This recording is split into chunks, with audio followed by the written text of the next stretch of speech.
Hi there and welcome to a Winner's Corner that is all fired up for a V75 weekend at Sundbyholm racetrack in Eskilstuna.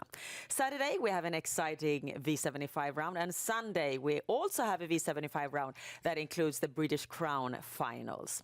But in this program we focus on Saturday's V75 round. And Mike, what's your view on the round, both from a sporting perspective and from a betting perspective? Well, sporting perspective, as usual on the V75, very high class. And betting-wise, I'm quite excited about this one because in the early betting, we got a couple of favorites that seem very clear favorites, and I don't believe that much in them. So I'm kind of excited about this round. We have loads to go through, so let's start immediately in race 5, which also equals the start of the V75 round. It's a silver division race of a full distance, circular start. And how do you want to start off this day now in a good way? Well, I'm going to go for a Quinella because of the circular start. I feel that number 2 is out of the running here. He's going to go off stride right away. So I think number 1, Linus Boy, has a great chance here. If Björn Goop can send this one to the lead, he's going to be very difficult to beat. He showed great form last time when he raced against number 6, Springover, who's my second horse on the Quinella. As you can see, Springover beat him at the wire, but this time Springover may have to do all the work on the outside and it may prove too much. But those two horses really stand out here, so I'm going to go for the Quinella on those two.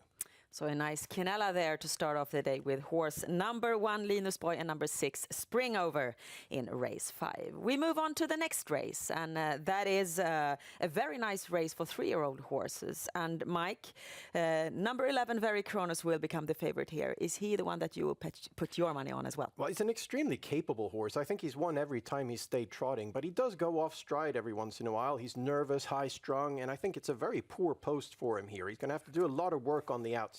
Of course, he may be strong enough to win from an outside position, but number 5, Chianti, is going to be in the lead. And we all know what Björn Goop does when he reaches the front. He slows down the tempo, puts the other drivers to sleep, and then finishes very fast the last 500, just like he did last time with Chianti. Horse went to the lead against much easier opponents, of course, but won jogging. It's not going to be a walk in the park this time against Very Kronos, of course, but I think it may prove too difficult to win from an outside position on Chianti. So I'm going to go for the win on Chianti. Mike there sounds very convincing. We move on to race 8, and here we have a big field, 15 horses with apprentice drivers in the horses behind them. And Mike, how have you been figuring out this one? Well, this one's tricky. This one's very tricky. I really don't know who's going to win this race, but one horse that seems very underestimated here is number 14, Louis Brode. Way down on the percentages and offers great value for money. I think has a good chance to finish at least in the top 3 and possibly even post an upset here in this apprentice drivers race. Last time Svante Båth's daughter was driving and the horse finished very strongly against easier opponents, but the horse always finishes nicely. I feel that this race is not the toughest one on the V75, not all that great horses here, and there are a couple of horses that will go 3 wide the last 700-800 meters, and Louis Brode will get the cover ride that he needs. Okay, we turn then the page to the next race, race 9, and this field here, it's a Class 1 race and it looks very even. Mike, how have you been thinking to sort this one out? Well, I'm going to go for the best value here. There's one horse that I feel is completely underestimated and completely wrong on the percentage at the moment. Number 6, Rolex Broline. I think he deserves to be a clear favorite in this race. Fast behind the gate. Last time came back after well over a month away from the racetrack and was lacking a little bit. Started off in the second row behind the gate, cleared around to the outside position, ran out of gas a bit at the end there. But I think that race is really going to move him forward quite a bit in form for this time.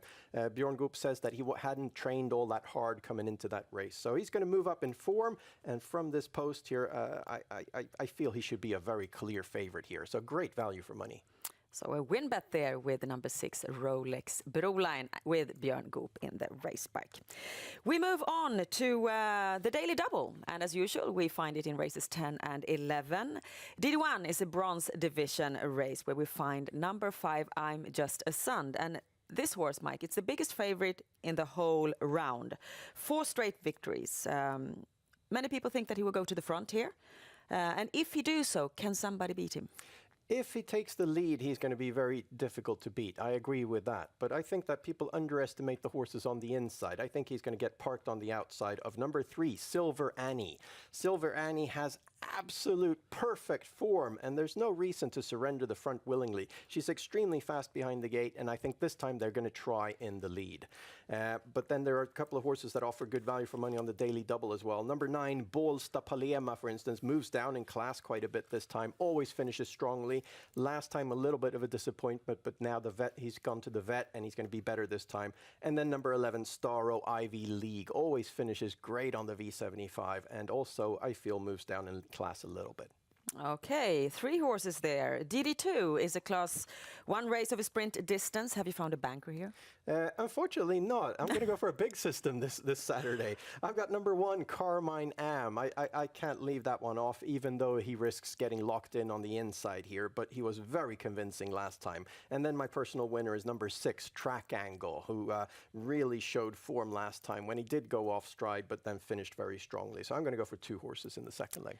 So the daily double this Saturday consists of the unusual high amount, 6 combinations for the daily double. And Mike, normally you give us one straight combination, so this is an upset, I would say. Now let's move on to the V75 round. As you know, it's all about finding the winners in 7 consecutive races.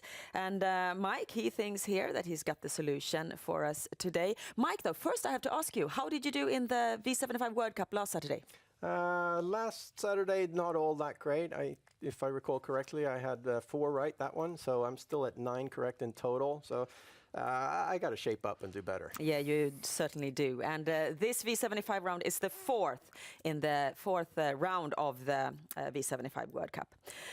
Now, let's check out your system, Mike. 2 bankers, and we've talked about number 6, Rolex Broline, in the 5th leg. How do you want to promote your other banker?